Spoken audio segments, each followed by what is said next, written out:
All right, if you appear to be anxious, it's your life after all. The judge understands that. Just be honest, okay? What about, Yeah, well, he's going to try to slip the knife in whenever he gets a chance, so be sharp. I'll try to bait us. Well, you can count on that. So, don't be defensive. That's my job. Just be positive, and, then we'll get the character witnesses up there. We'll get Daisy up there to explain what a great family you have. That's all. Hey, you all set? Yeah, I think so. All right, Harley, I'm ready. So, should I mention that story that when we went on that hike, you tried to lose me in the woods? Do you think that's going to help out? You hold on to that. All right, come here. It's going to be all right. Okay? This family does not lose. Right. Right. You all right? Let's breathe. Let's breathe. What if it comes Just out? remember what I said, okay? Don't think about it. Right. Just think about what a fantastic sister you're going to be. Think about it. It's okay. Good things to good things come soon.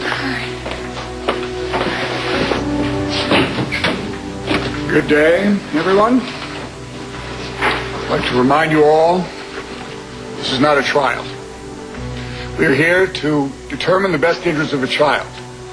And while I will listen impartially to arguments for and against Mr. and Mrs. Arturo's petition to adopt, I must state something for the record. I will not be swayed by your appeals in the media. That being said, tell me, why is Sydney better off with you rather than her own flesh and blood? That adoption is not about finding children for families. It's about finding families for children. And with this family, Sydney will have more than just a mother and a father, Your Honor. She will have the Coopers, a whole network of caring, loving people committed to her happiness. Now, I understand that ultimately it will be up to you to decide whether Harley and Gus are worthy. But for what it's worth, may I add that, well, I think that they are. They are two people with hearts big enough to accept into their lives a child who they never knew before. Excuse me, Your Honor. Sydney already has family. Her uncle, Keith Driscoll, has asked me to petition the court on behalf of him. Yes. Well, with all due respect, Your Honor, one man does not a family make. And especially when that man is traveling the world, working for Doctors Without Borders. A worthy endeavor for sure, but the man is in hardly any position to be caring for a child. So since he's not here, he doesn't have any rights? We will discuss Mr. Driscoll's qualifications later. Today is about the Cooper Arturo family, which, by the way, is a two-cop household. Both providers in high-risk occupations. You're going to have to convince me how smart that is. Now, let's begin. I would like to hear from all of you.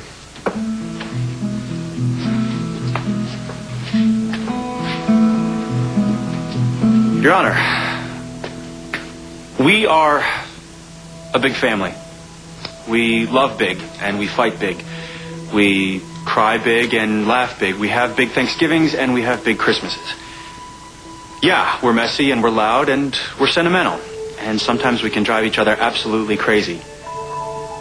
And none of us would have it any other way. In the short time that Sydney's been with our family, she has become a part of all of that. And don't even talk to me about biology. A family is what you make it. And though we're not her biological parents, Your Honor, there's a different kind of biology going on here. We know her laugh. We know her cry. We know her quiet times. It's as if we all already are her mother and her father. And you should just see the way her face just lights up every time Gus and my sister just walk in the room. These are from Christmas. And have you ever seen a happier kid than that in your life? Besides, Your Honor, our kids already think they have a new baby sister. We love her. We're willing to sacrifice anything for her, willing to follow any order that you hand down. I was willing to walk through fire from the first time I met her. I didn't realize at the time I would get to love her as my own little girl. Well, you seem to be a very happy family. But since Sydney cannot speak for herself and your boys are both very young, I would like to hear from a witness who hopes one day to be her big sister. Susan LeMay. Daisy, Your Honor. Yes. Daisy, I believe that you have something that could add to this discussion.